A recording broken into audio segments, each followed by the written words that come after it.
All right, what is growing on? I am really loving this new camera and gimbal. This thing has been super easy to use, guys. Second video this week. I'm trying to keep a little bit of a roll going. Drop me a comment, hit that like button, get excited about these new videos, guys. Let's get people back on board.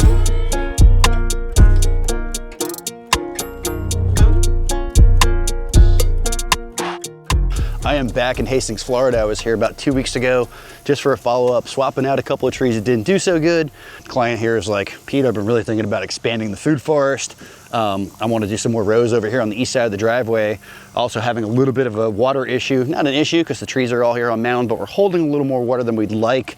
This was a very wet site. Everything over here behind me is swamp. You can almost see a perfect line coming through the beds where the water's sitting and it's not getting through the bed completely, probably because of that mulch acting as a giant sponge. So we're gonna be putting in some 4-inch drain line. You see those green lines over here in a second, with boxes and pop-ups on either side of the bed. So box coming through the bed with about 12 foot of hard pipe, 4-inch coming up with the pop-up on the other side as a release, basically running through that whole low water crack. Kind of see her over my shoulder over here. We got that green stuff. Got the new tool trailer over here, fixing the sod cutter. I'm gonna flip this thing around, stay tuned. Whoa. Told you guys I'd give you a video on this. I'm not gonna give you a whole video today, but maybe I'll let you peek. So, new tool trailer. What do you think about this, Ryan? Yeah, it's a little messy right now, but thank you, Hugh. Your favorite thing to do, right? Fix sod cutters? He's the man. You love fixing sod cutters, don't you? Oh yeah. Oh yeah, we live for that around here. The old Bobcat, which is actually a Ryan, which is probably the best sod cutter we have, tends to lose a bolt or two every time we use it. Got to keep an eye on those down there. I don't know what the deal is with that. Ryan, if you're watching this video, why don't you tell me what's going on with that sod cutter? That's kind of dreamy. But guys, the most exciting thing about this entire job, I'm gonna spin this around. The client here told me he has not picked a single, not a one, weed in 6 months through this entire orchard. So although it lacked diversity, although it didn't get any support plants, it is multi-species. It's not like we just have avocados here. We've got 10, 12 different types of fruit trees, different varieties in between.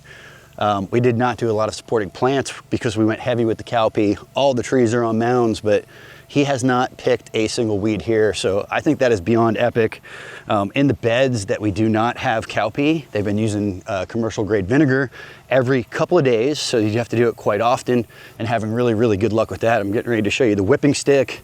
And this is how they are actually controlling the weeds. So you guys see that little plastic stick right there? Client told me it takes maybe an hour and a half. Little dragonfly was hanging up on top of that wand. And basically he goes around all of these trees and he'll break them if he hits it hard, whatever it may be, pull it away all the way around the tree. And then when he's done, kind of beats it down like this a little bit and it keeps it at bay. That cutting of it lasted maybe a week, so that didn't last very long. We quickly went over to the whipping method. Client here figured that out and it's working great, saving him a lot of time, so that's what's important.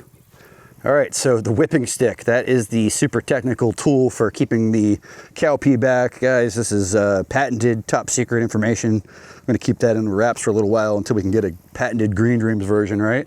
Not, just joking, but so I don't know if anybody remembers going back to the original video here, we aren't in a super tropical area. We do have that chance of frost.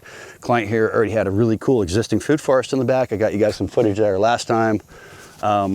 But he does want to grow some more tropicals here. So we have lychee, we have longan, we have a couple of mangoes in the ground, but the client here has a couple of huge barns. And what we've decided to do is to keep some more varieties of mangoes. And today we brought 10 new varieties.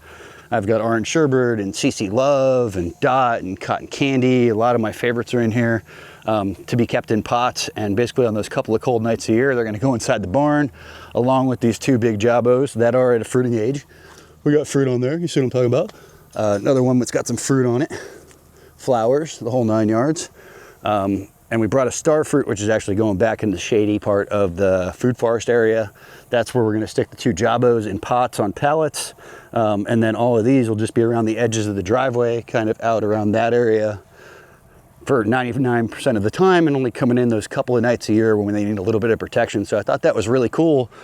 Even though we're not in a zone where we can grow mangoes reliably, we're growing mangoes and we're only having to protect them a couple of nights a year with limited effort. We're not having to heat the barn. I think just having an insulated barn and putting them in there and being above that freezing temp is probably gonna be fine. Maybe we'll heat it a little bit, but I don't think that's very likely. So back for some drains. I skip the rest of the support plants. We've got elderberry, firebush, vitex, sweet almond. I believe we're going to do some more bananas, some more sugarcane, and some rare varieties of papayas here on the in-between. So starting to bring in some of those support plants.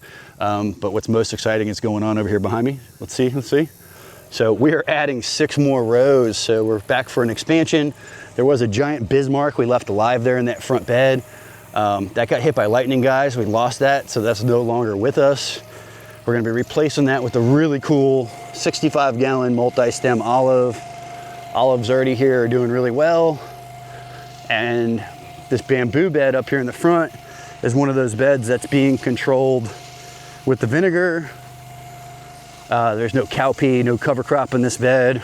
Probably could have, but it's really tough to keep it off the bamboo. So if he's able to control it with a minimal amount of vinegar, which doesn't look like there's a ton being sprayed. Actually don't see a lot of dead weeds. He's probably just controlling the edges through here. I see a few over here on this side. That Bermuda is kind of tough. I even smell some vinegar, but there's a couple of brown ones through there you guys probably can't even catch. Let's see if we can get in there really close. That is what I'm talking about. And that's a little vinegar action. The Textilis gracilis is doing great here, filling in really, really good. Who remembers this epic rock?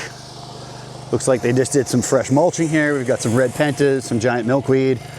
I don't know if you guys remember, but we had those olives framing the driveway, and the clients harvested all of those olives. They brined them. I've heard they're quite delicious. Golf course we're actually currently working with just harvested and brined some. They said they were really good. I haven't done it myself. I am guilty, but we are replacing that Bismarck with that beautiful multi-stem over there. And then over here on this side, you can kind of see the guys hard at work, cutting rows, taking sod out, putting it in the Kubota, taking it out back, and we're gonna be putting mounds in here. Probably end up with about 5 mounds per bed, 6 more beds, giving them about 25, probably about 25, because that bed's cut a little short, and say 26 more fruit tree locations. But all we're doing on this phase is cutting the beds, building, compacting the mounds, doing the irrigation, and covering those up with mulch. So I think they're gonna be plugging in the trees as we go. You'll see some really interesting armadillo traps over here. We have had some armadillo damage in the yard, but since the client had us come for phase 1, they haven't used any chemicals, they haven't used any fertilizers. Not a grass hole here anymore. It's becoming a productive food hole. So really exciting. Zone 1 veggie garden over here is pumping. Lots of bees and butterflies going off into that Zone 1 garden area. Here's that armadillo trap, and this is the end of our row because we have another low spot here. We want to let that water get out. But there'll be 6 beds coming through here, so really cool. All right, one of my favorite things to do is to come back to a job site to see things thriving, to come back to add more, whether it be a follow-up, whether it be maintenance, whether it be mulching. In this case, it was a maintenance that turned into drains and garden expansion and so on. So it's a really fun food forest project. Like I said, I think some of the cool elements here are they're in a really wet zone. They're able to grow fruit trees. They're able to grow avocados. They haven't had any weed penetration in 6 months. They've got their mainframe in. They got their fruit trees in, which I think is the most important. Those are the ones that start to give us back the most. Obviously, it's important to feed the insects. You know, we want to tell clients all the time when we do these jobs, 70% for us, 30% for the beneficial predatory insects. They're starting to add that stuff now. So as things go on, as we move forward, and there is a lot of native wild area around us. I mean, we're surrounded by woods and probably a lot of native plants, flowering species. So, but everything is thriving here, guys. We haven't had a hurricane yet, so stay tuned. If we do, I'll try to get back and do another follow-up for you. Try to get you some more footage when I get back over here on, I think we're gonna be wrapped up on Thursday or Friday this week, so stay tuned. Most importantly, drop me a comment, hit that bell. You gotta stay subscribed. That's the only way you'll know. Pound dirt, start a food forest.